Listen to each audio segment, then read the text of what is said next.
I'm going to show you how to set up items and sell items using the RMS Pick Ticket Manager.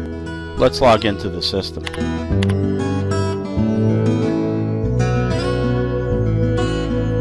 We'll change the default settings on some lumber items.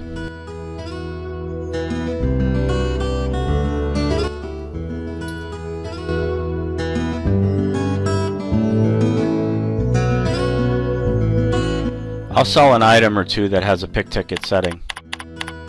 Unrelated to the pick ticket, this item has upsell items attached to it. Pick Ticket Manager prompts that tender asking for items to load or deliver. I've set one item to be loaded. Our sales receipt prints and the load ticket prints.